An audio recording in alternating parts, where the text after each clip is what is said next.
खबर नदिया से है। 9 वर्षीय एक बालिका से यौन उत्पीड़न के मामले में 3 साल बाद आरोपी उसके मामा को 10 साल की सजा सुनाई गई। 2022 के 18 फरवरी को नदिया के हरिघाटा थाने के अंतर्गत फतेहपुर फूलबाड़ी क्षेत्र में पुतुल खेल के बहाने 9 वर्षीय एक बालिका को सुनसान जगह पर बुलाकर यौन उत्पीड़न किया गया। 24 वर्षीय आरोपी का नाम चिरंजीत धारा है और वह उस बालिका का पड़ोसी मामा के रूप में जाना जाता था। जब उस बालिका के साथ यौन उत्पीड़न किया गया तो वह बार बार चिल्लाती रही और अपने मामा को रोकने के लिए कहती रही, लेकिन उसने उसी समय उत्पीड़न करना जारी रखा। इसके बाद जब बालिका घर पहुंची तो परिवार को घटना की जानकारी दी तो परिवार ने हरिघाटा थाने में आरोपी चिरंजीत धारा के खिलाफ एक लिखित शिकायत दर्ज कराई। इसके बाद पुलिस ने आरोपी चिरंजीत धारा को गिरफ्तार किया और पॉक्सो अधिनियम के तहत मामला दर्ज किया।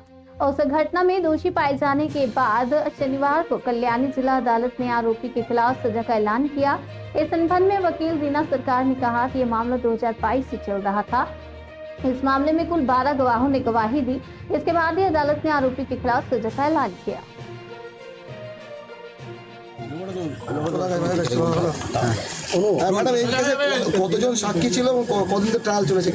দেখুন, এখানে প্রায় 12 জন মতন সাক্ষী ছিল এবং বহুদিন ধরে ট্রায়ালটা চললো। অ্যাকচুয়ালি জাজমেন্ট স্টেজে এসে পুরো মামলাটা ঘুরে গেল। এই কেসটা মানে স্টার্ট হয়েছে 6 পক্সো অ্যাক্টে।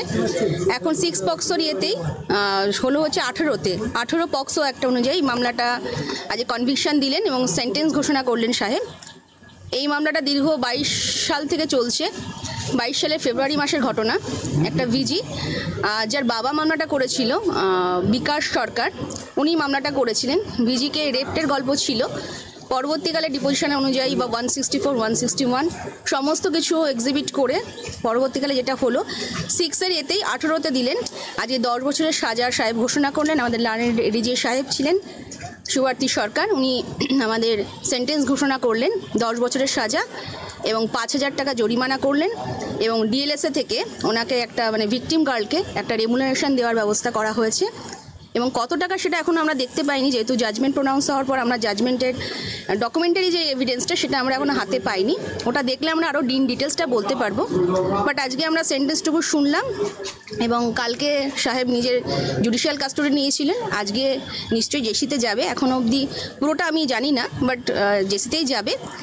গতকাল থেকে জুডিশিয়াল কাস্টডিতেই ছিল এবং 18তে যেহেতু হয়েছে আর আমাদের কাছে সমাজের কাছে একটা বার্তা দেওয়ার যে এরকম যদি কিছু সাজা হয় তাহলে দোষীরা যদি সাজা পায় তাহলে মানুষ অন্তত এইসব কাজ করতে বিরত থাকবে এবং সমাজের কাছে একটাই মেসেজ যাবে যে অন্যায় করলে শুধু যে অন্যায়টা পার পাওয়া যায় তা নয়, অন্যায় সাজার জন্যও কিন্তু ব্যবস্থা আছে, যেটা আমরা সমস্ত পিপি সাহেবরা, পুলিশ অফিসাররা এবং আমাদের যারা পিপিরা রয়েছেন প্রত্যেকেই কাজ করছেন এবং পুলিশ যে মনিটরিংয়ের কাজ করে সেটা মানে অসম্ভব ভালো।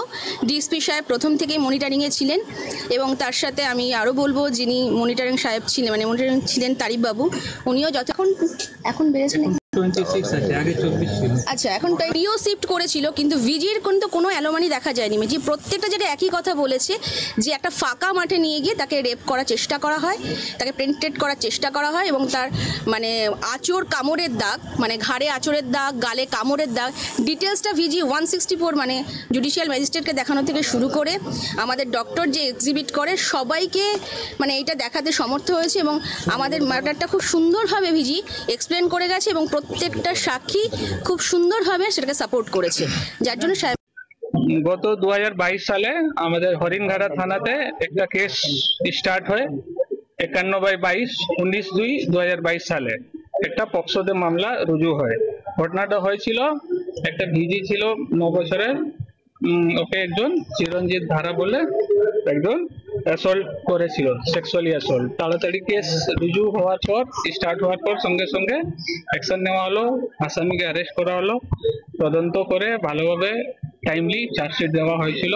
তারপর থেকে কেসটা কোর্টে ট্রায়াল চলছিল। ট্রায়ালে লার্নেড পিপি এনারা আর আমরা ভালো করে মনিটর করে এটা কেসটা দেখে গতকালকে এই কেসে কনভিকশন হয়েছে আর আজকে ওই কনভিকশনে 10 বছরের সাজা হয়েছে।